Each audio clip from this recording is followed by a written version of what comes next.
I believe that everything's a crossroads in life. I believe that it's kind of a map that leads from your past to your present to your future.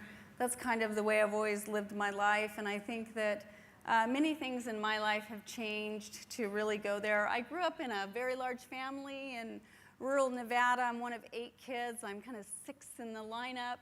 And growing up in such a large family was always challenging, right? We moved from kind of town to town every 4 years. And I literally grew up in the Nevada desert on a little Shetland pony, and I was bareback, no shoes, and just kind of going wherever I want. And in our home and in our life with our large family, it was always very challenging being one of 8 kids and being 6 down the road. 2 of my brothers were bull riders. My dad was a judge, and it was always something new and exciting in our house. And my youngest sister was the smallest baby to be born and live at that time. She was 1 pound and 6 ounces in 1971, and she had beat out the 2-pound California baby. So we were real excited about that, and we really didn't get to see her till she was about 8, 9 months old, and she came home. So as I grew up in Wyoming and Nevada, we had always moved from town to town. So in 1975, we moved to a larger town in Wyoming called Rock Springs, which had made 60 Minutes at that time for prostitution and corruption and all those things. So we had always moved someplace kind of interesting. Well, my senior year of high school, my dad decides to move us again. And remember, as you're moving, you really have to kind of make new friends. You're in a new school. So we moved to this town called Kimmer. And the only thing in Kimmer, Wyoming, was the first JCPenney store. So why he had started it in the middle of Wyoming, I'm not sure, but I guess that had led to his path.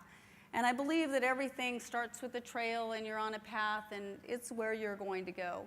So in growing up in Kimmer, Wyoming, I had to really start over, right? I mean, I had to go in there, and I literally got in fistfights with girls. But, you know, remember, my brothers were bull riders, so their entertainment when I was younger was watching me and my brother fist fight. So I fought like a boy, which kind of scared the girls. Well, after my senior years, during my senior year, I'd finally fit in, right? We moved there when I was a sophomore. I finally fit in. I was in every club, every, group. I had a wonderful girlfriend, Julie. I was the homecoming queen. I was a member of the track team, and everything was going my way. It was awesome.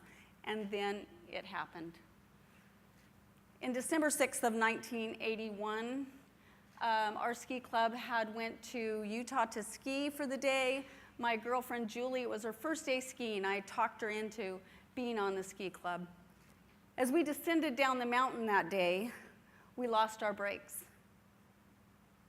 I remember waking up in ICU and seeing my dad there with a look that I'd never seen on his face. And I asked him, I said, "What happened?" He said, "You were in an accident." And I said, "Did I hurt anybody?" He said, "No, everybody's fine." And I kind of sighed.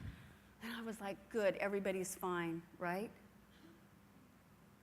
And the next day, I remembered that somebody was not there. Who was missing? And I asked my mother, I said, "Where's Julie?" My mom, she had to tell me.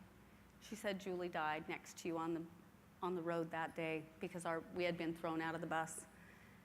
And I thought, how do you deal with that? Life couldn't get any worse, right? It could not get any worse, right? I'm there, I've got a shattered arm, I got a broken jaw, and my best friend is dead.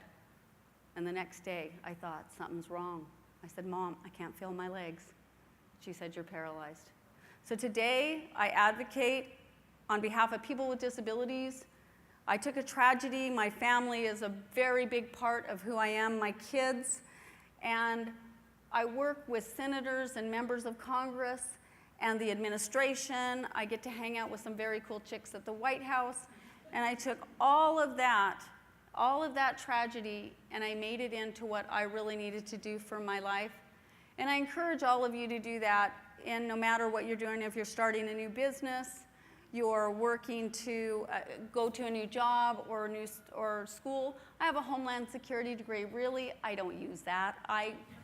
I'm up lobbying for people so that they have the right to the right wheelchair, right, with members of Congress and their staff. And I get to do cool things, and I get to hang out in the coolest products alive.